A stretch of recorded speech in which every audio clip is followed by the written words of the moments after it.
This is my brand new podcast, The Good, the Bad, and the Beast. What other accolades you got? Three times World's Strongest Woman, twice Arnold champion? No, I've won the Arnold Amateur twice. That had made me qualify twice to be able to go to the Pro Show. Right. Won the Pro Show, Britain's Strongest Woman, World's... Any world records? Yeah, the Atlas Stone World Record. Which is what? How many 171.3. 171 kilo Atlas Stone. Yeah. Fucking A. I know. It's fucking strong. Yeah. Like, wow. And that stood for quite a while. That's not long been broken, so only to I think 180. Yeah. So, and I had a dumbbell record for a while. It was 181 pounds. So one arm from the floor to overhead, 181 pounds was like 85 kilo, 82 kilo. 82, yeah. Okay.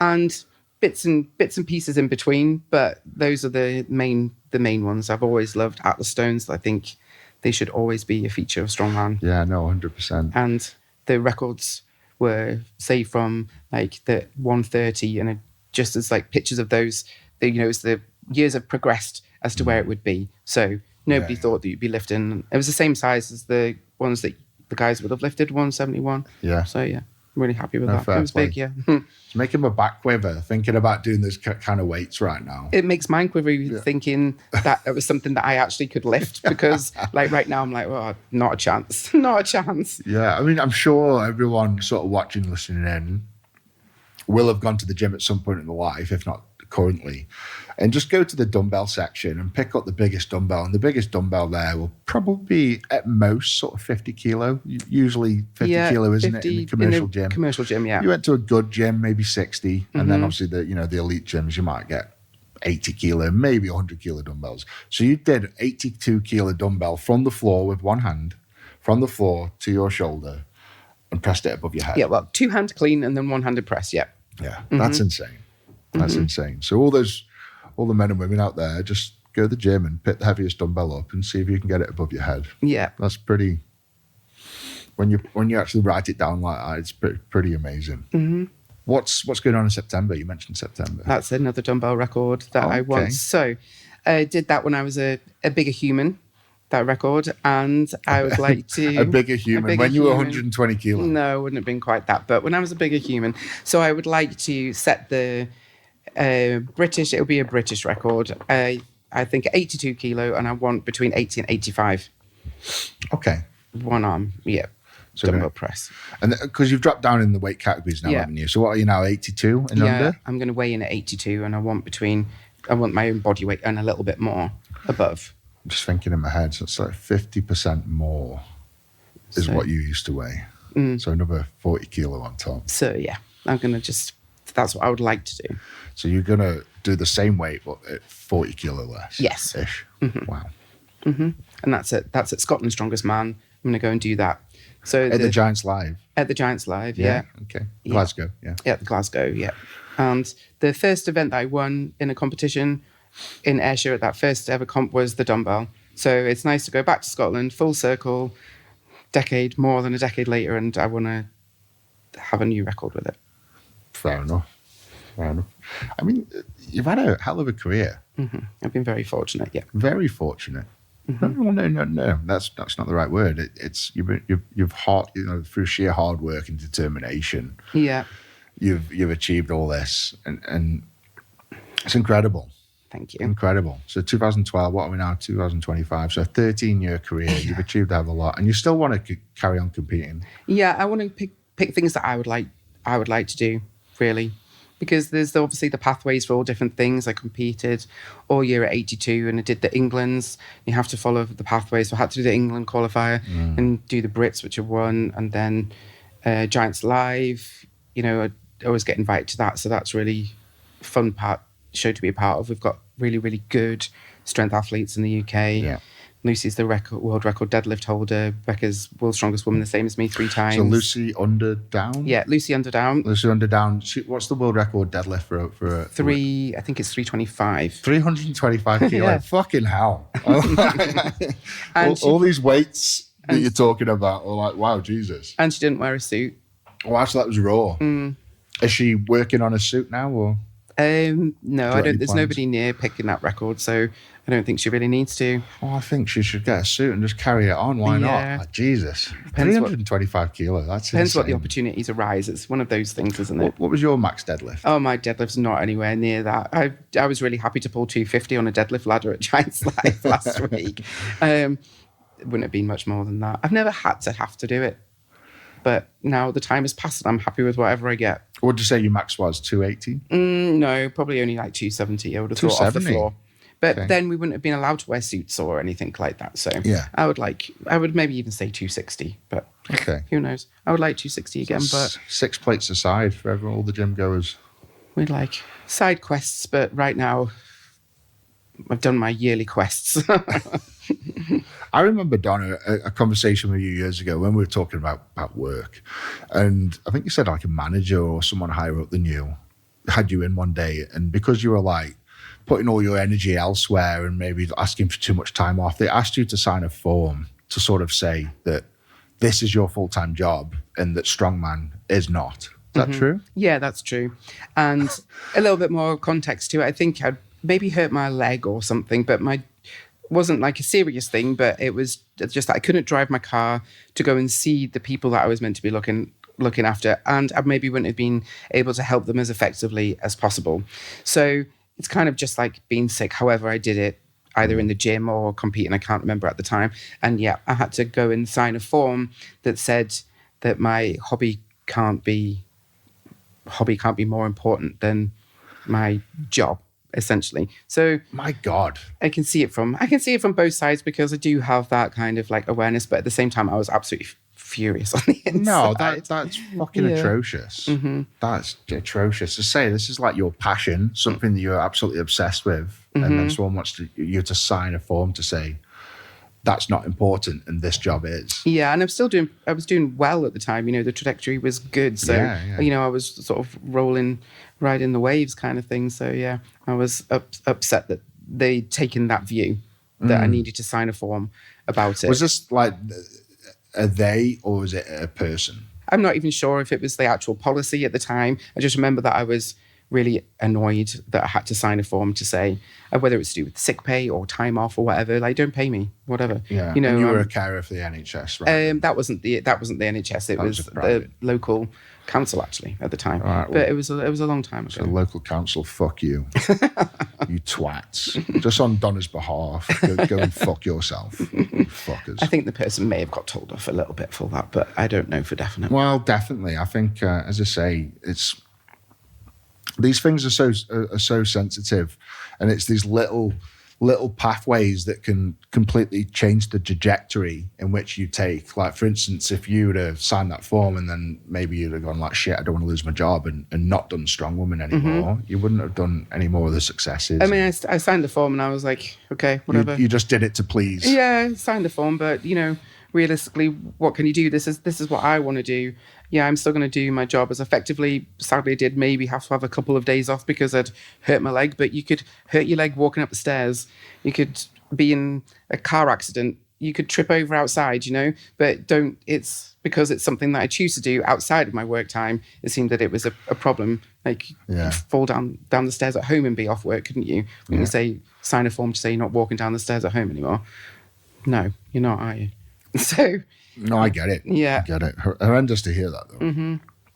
Talk us about the how much strain and stress it was. So training to be the world's strongest woman, whilst holding down a full-time job, whilst bringing up a girl and a boy. Talk us through the stresses and strains of that. How did you fare with that? At the time, I was really, really organised and prioritised, obviously, getting them to school, getting them ready, going to work. And in my spare time, then I go to the gym. And I'm really lucky because they're really good kids. So I could take them to the gym and they would either do a little bits and pieces or they would just wait. It's just, this is what I want to do and show them that it's, hard work will get you what you want. You want them to see that whatever their goal happens to be. So I want to instill like hard work in them, and they have definitely got that. But it's managing all the variables, he needs to be out on time, which is why my timekeeping is pretty shocking now, because probably a little bit less stringent on it. And my organizational ability and stuff, like, it had to be done. So if you want something, then you'll make the time to make it work. And I just don't believe in excuses. Yeah, I mean, that's what... Essentially, and I'm pretty hard down the line on that, and I think that's really come from, like, my parents as well. Like, if you want something, then you put the work in, and if you don't get to what you want, then that's because you're not prioritizing the things that are. Of course, you can change path. Your priorities change, whatever it happens to be. You could be a business venture, world's strongest man, world's strongest woman, but to get to the goal, then you have to prioritize what you want. So maybe you have to not go out, or maybe need to go to bed earlier, or get up earlier, or whatever, that if you don't put the work in, you're never going to get it. So work hard. Sounds like you're very driven, very self-driven as well. Like, no one's in your ear telling you to do X, Y, and Z. No. You're the one that's sort of get up in the morning, get the kids out the house, and you're rushing to go to work, and then rushing to the gym, and you're putting that work in, no one else. I'm an only child as well, so I'm just, like, self-reliant, I suppose. In only children, I think, maybe are a bit more independent. And there is nobody else to rely on. It's just me and my kids. So therefore, if I don't do it, then we're never getting anywhere, are we? So that's just the way that it has to be. So my daughter as well, she's really good. She's, like, nearly 24 now. What's your daughter's name? Amber. Amber's 24 nearly, and she's a nurse on a surgical ward. Oh, wow, okay. Yeah, and, she's worked hard to get there. She put all the time in. It was part of it was through COVID, all the training as well. Moved away from home. No worries with Amber. Amber's running the universe of what she does and thriving. Yeah, alive and thriving. She's probably because she's had such a good role model for him. Thank you, but she's my little bestie, so yeah. Nice. And then what about the boy? You sound like a little difference between the two. He's a different kettle of fish, but his lads have lots of problems along the way, and he's working through them. He's had some mental health problems, and it's a difficult time of life, I think, for younger people, social media, all those kind of pressures, and maybe not knowing as much of who you are and what you want to do. So it's a little bit different. She's more focused. This is what I want. He's on his way to wherever he wants to be, but we maybe quite haven't decided yet what that is. I know LG 21. 21. 20. What's his name? His name's Kirk. Kirk, yeah. Cool. Well, Kirk, keep going, buddy. Yeah, he is keeping going. He's done a lot of work on himself, and I'm really proud of him for that, because not everybody finds life easy, and he's certainly not one of those people. So I'm super proud. 100%, and so you should be. Yeah. As you say, life's got its many curveballs. Yeah. And the stresses and strains on everybody these days, and it is from social media. I think 90% of it's from social media. So Kirk, keep going, buddy. Keep your head down. I love that. Thank you. Keep working hard, and life will come good. You've got an amazing mum looking after you. Always see you good. Injuries. You had any bad injuries over the years? I've lost a bicep, and you say lost a bicep, you mean tore it off? Tore it off. Yeah, it's not just like got up and walked away. It just popped off. Might as well have. And I carried on completely. The short head? Short, yeah. You had it reattached? I've had it reattached. Good. Okay. Let me have a look at the scar. I've got a tiny scar because... Oh, wow. Is that it? I had a super surgeon. Yeah, I've got the same there. Tiny scar. So the bicep ripped off. What were you doing to rip your bicep off? Event 1, lift 1. First time I'd done a weight cut. Axle clean and press. Oh, so you lift it and then press it, yeah? Yeah. So you're over and under grip. And I pulled it off on the clean. And I felt it pop up, and there's a picture, and it's like my biceps here because they're kind of big. Yeah, I remember seeing the video. Yeah, and then I was really mad. I was so mad because otherwise I'd done a weight cut. So I carried on competing, and I've won. And that was the first event and the first lift, 100 kilo axle clean and press. So you did 100 kilo axle clean and press. Did you win that event? Yes, because I got it here, and I was like, this is my one lift that I picked. So I have to press it. Otherwise, I'm going to lose, and I don't want to do that.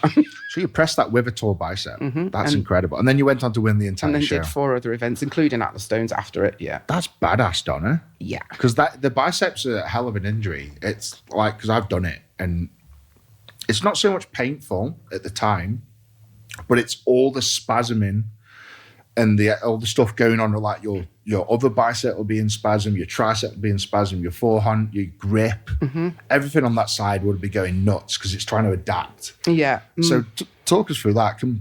Competing in what show was that for? That was in England, Strongest Woman, again, because that's the first time that I'd done a cut to the underclass. Right. So then I had to restart all the pathways again. You don't get a free pass. Yeah, wow. So you had to start all over again. It was axle clean and press, and I was I knew that 100 kilo clean and press is easy.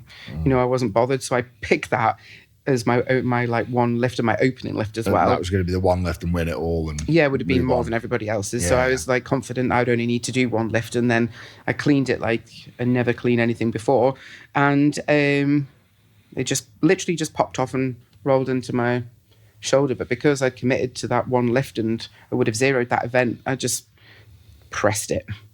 Incredible. And then I competed. Then I got it sewn back on within the 2 weeks and competed 8 weeks after that at the first Arnold in the UK and won that too. Yeah. Donna, that's insane. You competed 8 weeks after your surgery. After it came out of the cast. So it was in the cast for 2 weeks and then 8 weeks after that. Yeah. So 10 weeks after your surgery. That's still incredible. Like they say you shouldn't lift anything heavy above 25 kilo for, I'm sure it's 6 weeks before you can even lift 25 kilo with that arm. Well, I had the surgeon that I had, he actually worked on the NHS, but I'd been told to ask for him specifically as a private surgeon. But because he was in my NHS authority, then he was really excited actually, because he was like, "Oh, you're my first girl," and draw a smiley face on my arm, and he understood like the whole holistic approach to this. He didn't see it as like somebody doing something stupid. He understood from like an athlete perspective that I'm making money from doing these kind of things. I need to be able to compete to earn money and be paid by sponsors and stuff. Yeah. So it's a little bit short, but it's on, and I've never had any problems with it since, and we competed and won. Is this bicep more prominent? Is it like rolled up a bit more than the other arm? Yeah, it's quite a lot shorter. You've got a right peak. Wow. Look at that for a bicep. So it's a little bit shorter than the other one. That's insane. But yeah. What inch arms are you, Donna? Oh, I don't know. Haven't measured them, but I think they were about 16. We've got to take measure anyway. My triceps are better, to be fair. I'm lucky with them. So whenever I'm at the gym, which is a little bit of a knobhead thing to do, all the boys there and they're all doing their triceps, and I do just come along and whack out my tricep. Yeah. But you've always had thick arms, though, haven't you? That's it. I don't even really train them that much, but they're just alike they are. Yeah, we are. Fair enough. Any other injuries? No, not particularly. Just age related. Got a sore hip. And that's really about it, to be honest. I've had things that have come and gone within the space of maybe a month or something, but my bicep's the only thing that's been broken, and my sore hip's been around for a little bit. So okay. Yeah. And then what about health in general? You've been pretty healthy all your whole career? Yeah, I think I've managed to keep well in with that because I paid attention to it and be responsible, get your blood work done, so you know what's happening, look after yourself. And only just recently I've had a few problems with a kidney, but I keep mindful of that. And that's the reason why I didn't compete in the 82 class this weekend, because I couldn't dehydrate myself to do a water cut. So I just stayed in the open weight class. That just sounds ridiculous. So because you've got a dodgy kidney, now and then it just gets getting affected through dehydration. Make sure you go and check out Donna, give her a like, give her a follow, because those social media interactions mean the world to us. It's how we make our living. Her Instagram is Donna_Moore_Strongwoman, and go give her a like, give her a follow. That's her handle for pretty much everything. And thank you so much for listening. Thank you for watching. Keep being amazing. Keep being awesome. I'll see you again on the next episode of The Good, The Bad, and The Beast. Big love.